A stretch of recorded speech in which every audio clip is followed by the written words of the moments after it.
ഈ ക്വസ്റ്റനിൽ ചോദിച്ചിരിക്കുന്ന W conjugate ആണ്. ഡബ്ല്യു എന്നുള്ള കോംപ്ലക്സ് നമ്പർ തന്നിട്ടുണ്ട്. എന്താണ് Z1 + Z2 കോൺജുഗേറ്റ് ആണ്. അപ്പോൾ നമുക്ക് ഇവിടെ തന്നെ ഡബ്ല്യു കോൺജുഗേറ്റ് അങ്ങ് എടുക്കാം. കോൺജുഗേറ്റിന്റെ പ്രോപ്പർട്ടി ഉപയോഗിച്ച് ഡബ്ല്യു കോൺജുഗേറ്റ് ഇവിടെ നമ്മൾ ഓൾ കോൺജുഗേറ്റ് കൊടുക്കണം. Z1 + Z2 conjugate all conjugate. നമ്മൾ പ്രോപ്പർട്ടി യൂസ് ചെയ്യുമ്പോൾ ഇതിനെ രണ്ടായിട്ട് സ്പ്ലിറ്റ് ചെയ്യാം. Z1 conjugate + Z2 conjugate all conjugate. Okay, so Z1 conjugate plus what is Z1 Z conjugate all conjugate Z, so Z2 എന്ന് വരും.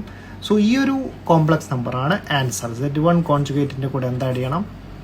Z2 conjugate. Z1 conjugate എടുക്കുമ്പോൾ നിങ്ങൾ ഈ ഐയുടെ കൂടെ കിടക്കുന്ന കോഎഫിഷ്യന്റ് ഇമാജിനറി പാർട്ടിന്റെ സൈന് മാത്രമേ ചേഞ്ച് ചെയ്യണ്ടു. Okay, so Z1 conjugate real പാർട്ടിൽ നോ ചേഞ്ച്, -√3/2 വരും. I പ്ലസ് Z2 തന്നിട്ടുണ്ട്. Z2 എത്രയാണ്? -1/2 -√3/2. Okay, so 1/2 -1/2 cancelled. So how many -2√3/2 -2√3/2 ആയി വരും. ഓക്കെ, സോ ഇതിൽ 2ഉം 2ഉം കട്ട് ചെയ്യും, -√3 ആയി. So what is the answer? -√3 ആയി വരും. ഓക്കെ.